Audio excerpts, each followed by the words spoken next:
یہ ذرا دیکھیں. جنرل قمر جاوید باجوہ صاحب، آپ نے ہماری اچھی بھلی چلتی حکومت کو رخصت کروایا. ججوں سے زور زبردستی سے فیصلے آپ نے لکھوا کہ ملک توڑنے والے فوجی جرنیل ان کی لاشوں کو پاکستان کے جھنڈوں میں لپیٹ کر ان کو دفنایا گیا. رکھو کراچی کے بہن بھائیوں، ایک یا دو افراد ادارہ نہیں ہوا کرتے. ایک یا دو افراد اداروں کی بدنامی کا باعث بنا کرتے ہیں، اور جب وہ ادارے کی آڑ لیتے ہیں تو اس میں پھر ادارے کے اوپر ناقابل تلافی نقصان ہوتا ہے.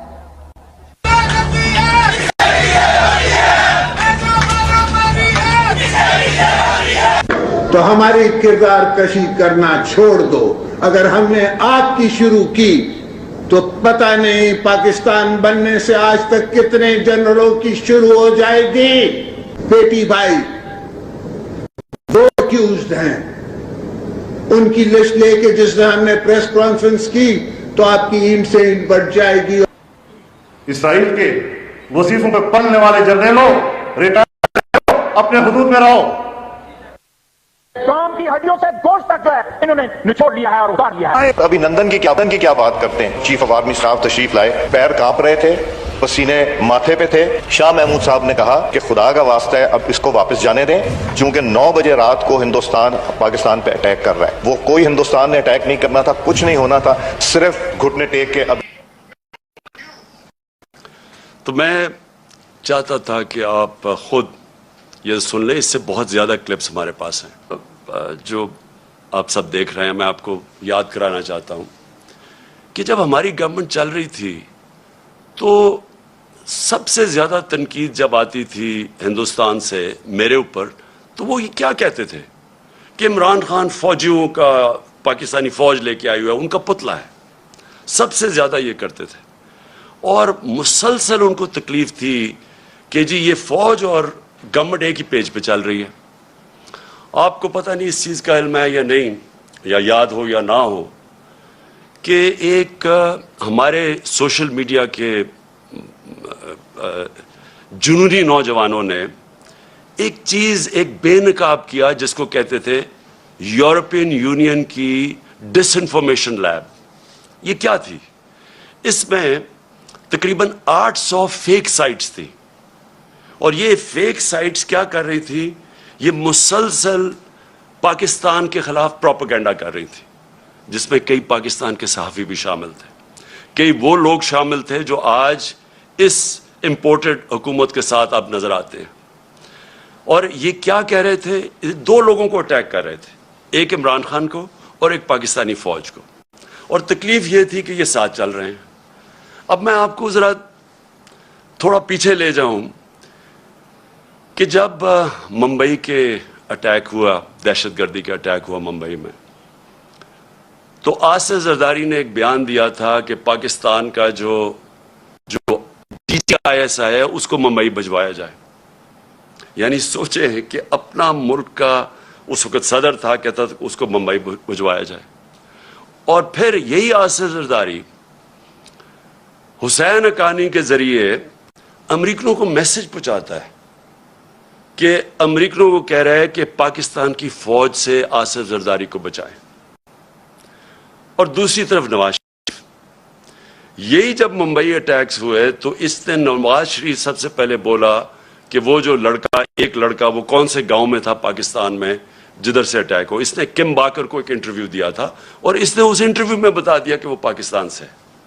یعنی پہلے ہی ایک بہت بڑا ایک پاکستان کے خلاف ایک مہم چلی ہوئی تھی، اور خاص طور پہ ISI اور پاکستانی فوج کو ٹارگٹ کیا جا رہا تھا. تو نواز شریف نے پہلے کہا یہ. پھر ڈون لیکس کیا تھی؟ ڈون لیکس کے اندر نواز شریف اس کی گورنمنٹ باقاعدہ یہ کہتی ہے کہ جو دہشت گردی ہندوستان کے خلاف ہو رہی ہے اس میں پاکستان کی ISI ملوث ہے، پاکستان کی فوج. اور نریندر مودی بار بار پاکستان کے سپہ سالار جو تب تھے جنرل رحیل، بار بار یہ کہتے تھے کہ وہ دہشت گرد ہے، دہشت گردوں کا سردار ہے. اور نواز شریف اس کو شادی پہ بلا رہا تھا، اسی نریندر مودی کو جب کھاٹمانڈو کے اندر سارک کانفرنس ہوتی ہے تو برکا دت جو ان کی لیڈنگ جرنلسٹ ہیں وہ اپنی کتاب میں لکھتی ہے کہ چھپ کے سائٹ پہ نواز شریف نریندر مودی سے میٹنگ کر رہا تھا اور اس کو یہ کہہ رہا تھا کہ میں اپنی فوج سے مجھے بچائیں، یعنی اپنی فوج سے ڈر کے. اب یہ وہ لوگ ہیں جو آج ہمیں کہہ رہے ہیں کہ ہم جناب غدار ہیں.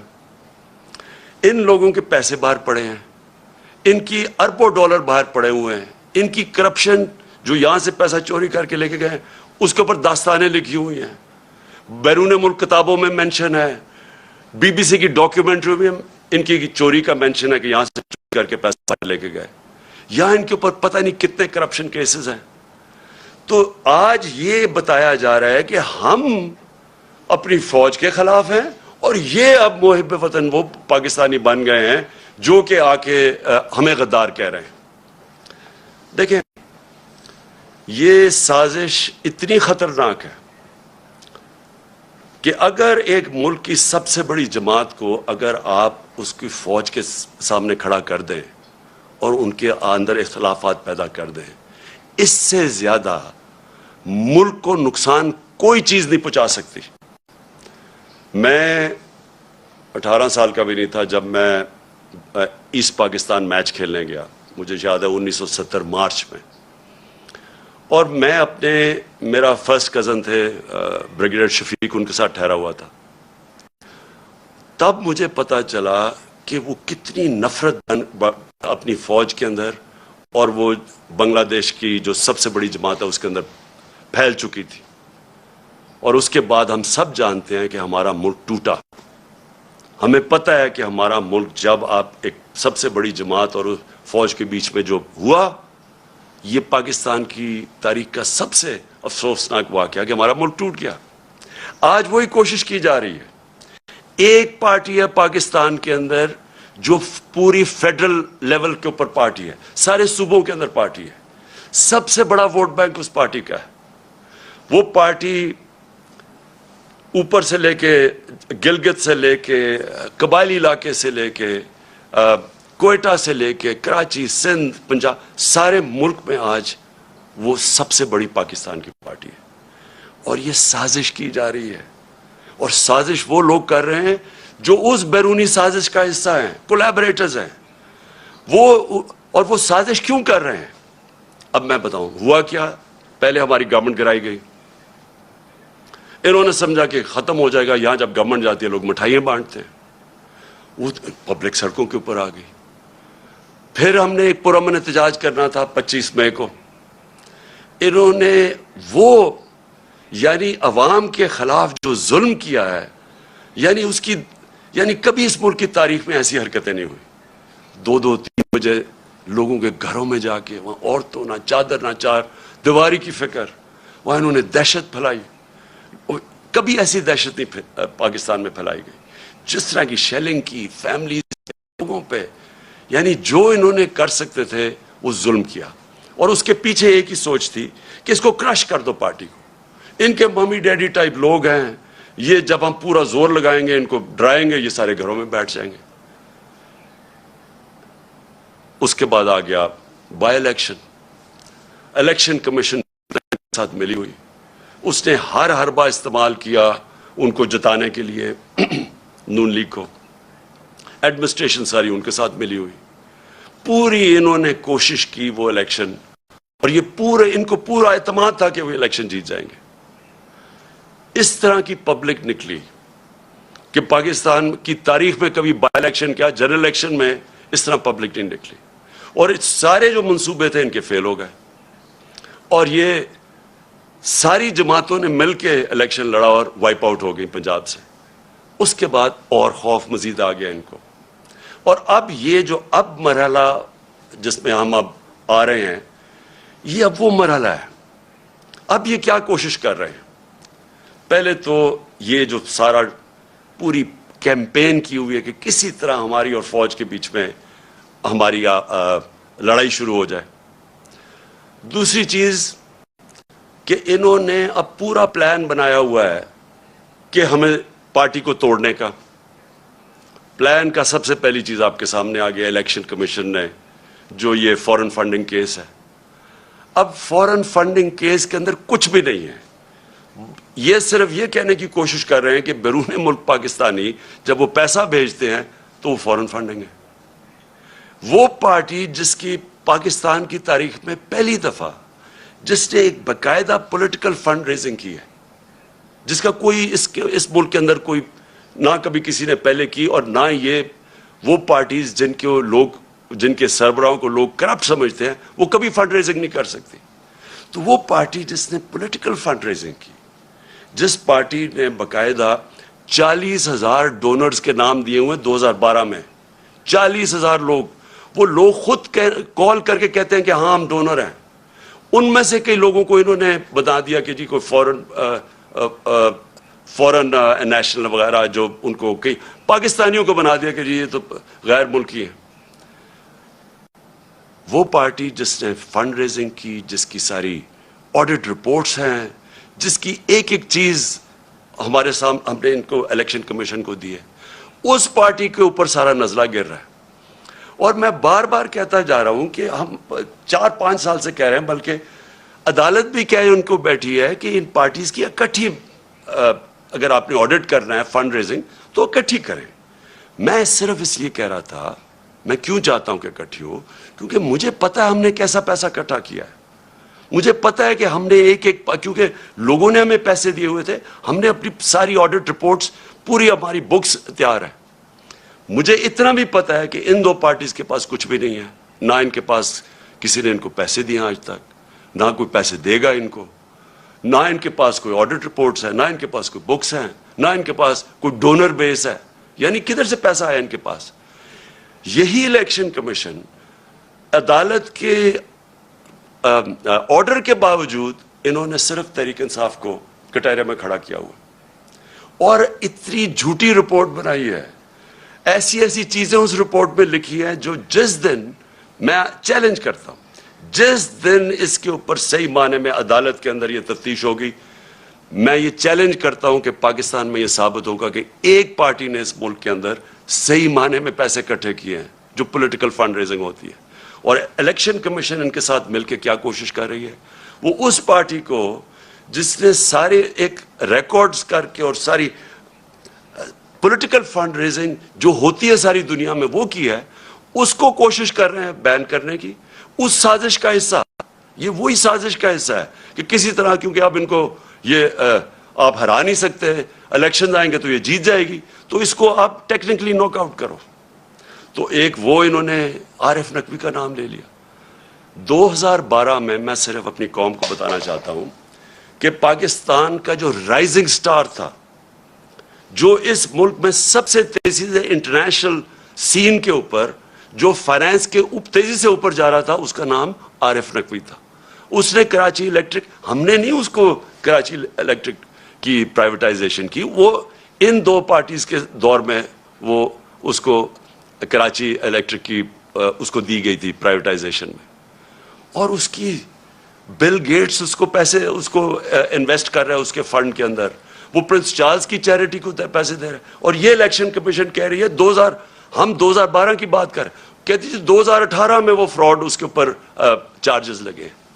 یعنی اس لیول پہ انہوں نے جا کے کوشش کی ہے کہ کسی طرح ہمیں ڈسکریڈٹ کرے, اور میرا نام لے دیا کہ جی اس نے سرٹیفکیٹ دیا ہوا ہے اور وہ اس نے کنسیل کیا اکاؤنٹس. میں آج آپ کو پھر سے کہہ دوں کہ سرٹیفکیٹ دینا ہمیشہ, جب آپ سرٹیفائی کرتے ہیں, وہ ایک پروسیس سے آپ کے پاس پہنچتی ہے. میں بکس نہیں پڑھ کے سرٹیفائی کرتا, وہ پہلے شروع ہوتا ہے نیچے, ہماری فائنانس ڈپارٹمنٹ کرتی ہے, وہ پھر بیٹھتی ہے آڈیٹرز کے ساتھ, ان کے ساتھ کتابیں ریکنسائل کرتی ہے, وہ پھر جاتی ہے پارٹی کی مینجمنٹ کمیٹی میں, وہ مینجمنٹ کمیٹی جب کلیئر کرتی ہے تو وہ میرے پاس آتی ہے, تو میں دستخط ان کے کہنے پہ کہتا ہوں to the best of my ability. میں سرٹیفائی, میں نے وہ کتابیں نہیں دیکھی ہوتی, جبکہ میں اپنے جو اثاثے ڈکلیئر کرتا ہوں تو وہ میں ایفیڈیوٹ دیتا ہوں, کیونکہ میں دیکھ کے کرتا ہوں. تو اس کے اوپر یہ کوشش کر رہے ہیں ڈسکوالیفائی کرنے کی. ایک یہ ان کا طریقہ ہے. دوسرا اب یہ توشہ خانہ کیس ہے. میں پھر اپنی قوم کے سامنے ایک اور چیز کہتا ہوں, ساروں کا جو اس ملک کے پرائم منسٹرز اور پریزیڈنٹ بنے ہیں, جو اس ملک کے اندر بڑے بڑے عہدوں پہ رہے ہیں, سب کو تحفے ملتے ہیں. آرمی چیف کو ملتے ہیں, سب کو ملتے ہیں, ساروں کو انویسٹیگیٹ کریں کہ کیا لیگلی جو بھی انہوں نے کام کیا ہے قانون کے دائرے میں کیا ہے یا کوئی چیز غیر قانونی کی ہے. میں آج پھر آپ کو کہتا ہوں, جس دن یہ ہوگا ساری چیزیں میں نے قانون کے بیچ میں کی ہیں, اور مجھے پتا ہے کہ کن کو انہوں نے قانون کے دائرے میں نہیں رہ کے کی. آصف زرداری نے 3 گاڑیاں لی ہیں وہاں سے توشہ خانہ سے, جو کہ آپ نہیں لے سکتے. مجھے بھی ایک گاڑی ملی تھی, آپ گاڑی توشہ خانہ سے نہیں نکال سکتے. آصف زرداری نے 3 مہنگی گاڑیاں اور نواز شریف نے 1 لی ہے, اور یہ بالکل غیر قانونی ہے. تو میں یہ چاہتا ہوں کہ اس کے اوپر بھی آئے. یہ 2 چیزیں ہیں کوشش کر رہے ہیں مجھے ڈسکوالیفائی کرنے کی, اور یہ تیسری بھی چیز کر رہے ہیں, اور جس کی اب آپ کے سامنے یہ آنے والا ہے, اب یہ فیز آنے والا ہے. اب ان کی کوشش یہ ہے کہ کسی طرح عمران خان کی کردار کشی کی جائے, کیونکہ ایک طریقہ پارٹی کو ختم کرنے کا یا پارٹی کو ڈسکوالیفائی کرو وہ مشکل ہے, دوسرا ہے کہ عمران خان کے اوپر کردار کشی کرو اور کسی نہ کسی طرح پھنساؤ کسی کیس میں. اور کردار کشی کے لیے ان کو پتہ ہے کہ کون سے میڈیا ہاؤسز ان کے ساتھ پوری طرح تعاون کریں گے, اور جن کو شک تھا, یہ جو ARY کے اوپر انہوں نے ایکشن لیا ہے, مجھے یہ اسی پلان کا حصہ ہے کہ کوئی چینل جو میرا موقف رکھے گی اس کو بند کر دو, یوٹیوبرز جو میرا موقف رکھیں گے ان کے منہ بند کر دو, خوف اتنا پھیلا دو کہ کوئی میرا موقف ہی نہ رکھے, اور وہ جو چینلز ہیں جو کہ جن کے اوپر ہمیں پتہ ہے کہ پیسہ چلتا ہے, اور ان کو پوری طرح میری کردار کشی پہ استعمال کیا جائے. اور یہ ان کا پلان ہے. اب یہ پلان شروع ہو رہا ہے, یہ جو ARY سے ہوا ہے یہ اس پلان کا حصہ ہے, اور یہ ابھی یوٹیوبرز پہ آئیں گے, ابھی یہ سوشل میڈیا کے اوپر آئیں گے, کوشش کریں گے کہ پورا منہ بند کر دیا جائے اور پوری طرح ایک عمران خان کو پبلک کے اندر ذلیل کیا جائے. میں پھر اپنی قوم کے سامنے کہتا ہوں کہ دیکھیں, میرا یہ مان ہے کہ عزت صرف اللہ دیتا ہے, اور اللہ کی اجازت کے بغیر کوئی کسی کو ذلیل نہیں کر سکتا. تھوڑی دیر کے لیے آپ سب کو پاگل بنا سکتے ہیں, آج تک کوئی بھی ایسا پیدا نہیں ہوا جو سارا وقت سب کو پاگل بنا لے. مجھے صرف افسوس یہ ہے کہ یہ جو پروسیس کرنے اب جا رہے ہیں, یہ جس طرح کی اب سختی دکھا رہے ہیں, یہ جو ایک پورا ایک نیا کہ مسل دکھا کے تو اب ہم ان کو کرش کریں گے, لوگوں کو ڈرا دیں گے, دھمکا دیں گے, اب صرف ملک کا نقصان کر رہے ہیں. میں اپنی قوم کے سامنے کہہ رہا ہوں کہ یہ جو اب فیز آ رہا ہے ان کا, اس سے ہمارا ملک ڈیمیج ہوگا. ملک کا سوچنا چاہیے. یہ صرف ذاتی مفادات کے اوپر اور بیرونی جو چاہتے ہیں, جو وہ چاہتے ہیں کیا بیرونی کیا جنہوں نے ہماری گورنمنٹ گرائی, کیا وہ چاہتے ہیں مضبوط پاکستان؟ کیا وہ چاہتے ہیں کہ پاکستان ایک ملک بنے جو اپنے پیر پہ کھڑا ہو جائے؟ کیا وہ نہیں چاہتے کہ پاکستان لائف سپورٹ مشین پہ رہے, تھوڑے تھوڑے پیسے دیتے رہو ان کو, ان کی. اور یہ مجھے نہیں پتا کہ پاکستان کی ایئر سپیس استعمال ہوئی ہے یا نہیں, لیکن بیرونی اخبار, ویسٹرن اخبار آپ پڑھیں تو وہ سارے کہہ رہے ہیں کہ کوئی ڈیل ہوئی ہے پاکستان کے اوپر سے, وہ ڈرون جا کے اس نے افغانستان میں یہ ڈرون اٹیک کیا ہے. اگر ہم یہ کر رہے ہیں کہ جی تھوڑے سے پیسے مل جائیں گے اسے, میں پھر اپنی قوم کو کہنا چاہتا ہوں, دیکھیں ہم نے 80 کی دہائی میں پوری مدد کی, ٹھیک ہے اس وقت مجاہد تھے ہم, ہمارے ہمسائے ملک پہ کسی کا دوسرے ملک کا قبضہ تھا, لیکن ہم استعمال ہوئے. جیسے ہی وہ وہاں سے قبضہ ہٹا تو ہمارے اوپر سینکشنز لگ گئی تھیں. یہاں 50 لاکھ ریفیوجیز تھے پاکستان میں, یہاں کلیشنکوف اور ڈرگز آ گئی تھیں, یہاں سیکٹیرین گروپس, ملیٹنٹ گروپس آپس میں لڑنا شروع ہو گئے تھے. اس سے پہلے پاکستان تھا, افغان جہاد کے بعد پاکستان بدل چکا تھا. پھر ہم نے ان کی مدد کی, اور سب کو پتا ہے کہ جب وار آن ٹیرر میں دھمکی ملی اور ہم نے ان کی مدد کی, کیا ملا پاکستان کو؟ اس سے $20 ارب ملا. تو جو نقصان پاکستان کا ہوا, جو 80,000 لوگ ہمارے قربان کیے گئے, جو ہمارے فوجیوں نے شہادتیں دیں, تو کس لیے ہم نے کیا؟ ہمیں تب بھی یہی استعمال کیا گیا, دھمکی ملی, ہمارے گھٹنے گوڈوں میں جان ہی نہیں تھی کہ کھڑے ہو کے ہم ایک خوددار قوم کی طرح ان کا فیس کرتے. ہم پھر جھک گئے, اور بڑی بھاری قیمت قوم نے ادا کی اس کی. چھوٹی سے ایلیٹ ہے جن کو وہ جو پیسہ آتا ہے وہ باہر بھجوا دیتے تھے, ان کے بینک اکاؤنٹس بڑھتے رہے, لیکن قوم کو تو نقصان ہوا. ابھی بھی مجھے خطرہ ہے کہ اگر ہم یہ تھوڑے سے ڈالرز کے لیے اس ایجنڈے کا حصہ بھی بن جائے اور وہ اس ایجنڈے سے ہم پھر کسی کانفلکٹ میں پھنس جائیں, کسی قسم کے انتشار میں پھنس جائے ہمارا ملک, تو آخر میں ہمیں ماضی سے پتہ ہے کہ فائدہ تھوڑا ہوتا ہے, نقصان بہت زیادہ ہوتا ہے. اور ابھی بھی میں یہ آج ضرور کہنا چاہتا ہوں کہ یہ جو ہم دیکھ رہے ہیں ٹی ٹی پی کی ایکٹیویٹیز پختونخوا میں, اور ہم دیکھ رہے ہیں انہوں نے ٹارگٹ کر رہے ہیں, میرے کئی تحریک انصاف کے وزیر اور میرے ایم پیز مجھے بتا رہے ہیں کہ ان کو دھمکیاں آ رہی ہیں اب ٹی ٹی پی کی طرف سے. میں اس کے اوپر بھی مجھے حیرت ہے کہ ان دنوں میں تو جب ٹی ٹی پی ایکٹیو تھی تو وہ تو یہ کہتی تھی کہ جو امریکہ کے کولیبریٹرز ہیں ہم ان کے خلاف ہیں, اس لیے ہم اٹیک کر رہے ہیں. تو یہاں تو وہ گورنمنٹ ہے جو ایک آزاد پاکستان چاہتی ہے, تو اس کو کیوں ٹارگٹ کیا جا رہا ہے؟ مجھے اس میں بھی ایک سازش نظر آ رہی ہے. میں سمجھتا ہوں یہ بھی ایک سازش کے تحت گیم چل رہی ہے ہماری پارٹی کو کمزور کرنے کے لیے. اور وہ جو ایک بیرونی سازش وہ چاہتے ہیں کہ کمزور ہماری پارٹی جتنی کمزور ہو, اس کے بعد ان کے لیے آسان ہوگا ملک کو کنٹرول کرنا. تو میں اور پھر آتا ہوں شہباز گل کے اوپر. دیکھیں, شہباز گل نے جو کہا اور اگر وہ قانون کے خلاف تھا تو بڑا آسان ہے. اس کا ہمارا آئین ملک کا, ہمارا قانون ایک پروسیجر بتاتا ہے کہ اس کے اوپر چارج لگائیں, اس کو موقع ملے عدالت میں جا کے اپنی صفائی پیش کرنے کا. اور کیا اس نے کس کانٹیکس میں کہا, کیا کہا, اسے ہر انسان کو ہر دنیا کی قانون کا نظام اس کو موقع دیتا ہے اپنی صفائی پیش کرنے. لیکن جو یہ ہوا, اس کی گاڑی کو شیشے توڑ دیے, اس کو جس طرح اٹھایا, اس کے ڈرائیور کو مارا گیا, پتہ ہی نہیں کدھر غائب ہو گیا وہ, ہم ڈھونڈتے پھر رہے ہیں, پتہ چلوا رہے ہیں کہ جی وہ کدھر جی گیا. یہ کون سے قانون اور آئین کے مطابق ہوا؟ اور میں اپنی پارٹی کی طرف سے واضح کر دوں, ہمارا کیونکہ پھر سے جینا مرنا اس ملک میں ہے, کوئی بیرونی ملک کے ساتھ سے نہیں پڑے کہ میں جب مشکل پڑے تو باہر بھاگ جاؤں. میں نے تو جینا مرنا یہاں ہے, میرا تو کچھ نہیں باہر. ہماری طرح کے لوگوں کو زیادہ اس ملک کی فکر ہے, اور جس کو اس ملک کی فکر ہے وہ چاہتا ہے کہ اس کی فوج ملک کا ایک مضبوط ادارہ بنے. وہ کبھی نہیں چاہے گا کہ کمزور ہو.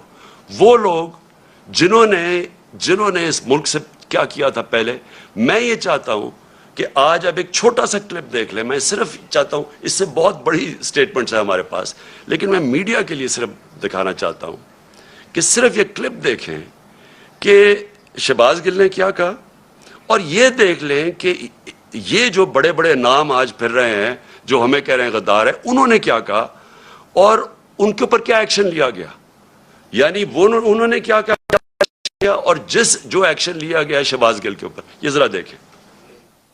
جنرل قمر جاوید باجوہ صاحب, آپ نے ہماری اچھی بھلی چلتی حکومت کو رخصت کروایا, ججوں سے زور زبردستی سے فیصلے آپ نے لکھوا کہ ملک توڑنے والے فوجی جرنیل, ان کی لاشوں کو پاکستان کے جھنڈوں میں لپیٹ کر ان کو دفنایا گیا. رکھو کراچی کے بہن بھائیوں, ایک یا دو افراد ادارہ نہیں ہوا کرتے.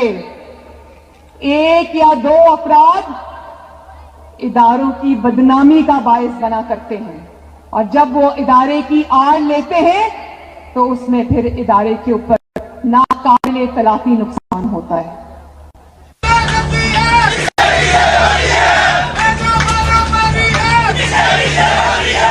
تو ہماری کردار کشی کرنا چھوڑ دو. اگر ہم نے آپ کی شروع کی تو پتہ نہیں پاکستان بننے سے آج تک کتنے جنرلوں کی شروع ہو جائے گی. بیٹی بھائی دو اکیوزڈ ہیں, ان کی لسٹ لے کے جس دن ہم نے پریس کانفرنس کی تو آپ کی اینٹ سے اینٹ بڑھ جائے گی. اسرائیل کے وظیفوں پہ پلنے والے جرنیلوں, ریٹائر اپنے حدود میں رہو. کام کی ہڈیوں سے گوشت تک جو ہے انہوں نے نچوڑ لیا ہے اور اتار لیا ہے. ابھی نندن کی کیا بات کرتے ہیں. چیف آف آرمی اسٹاف تشریف لائے, پیر کانپ رہے تھے, پسینے ماتھے پہ تھے. شاہ محمود صاحب نے کہا کہ خدا کا واسطہ ہے اب اس کو واپس جانے دیں, چونکہ 9 بجے رات کو ہندوستان پاکستان پہ اٹیک کر رہا ہے. وہ کوئی ہندوستان نے اٹیک نہیں کرنا تھا, کچھ نہیں ہونا تھا, صرف گھٹنے ٹیک کے. اب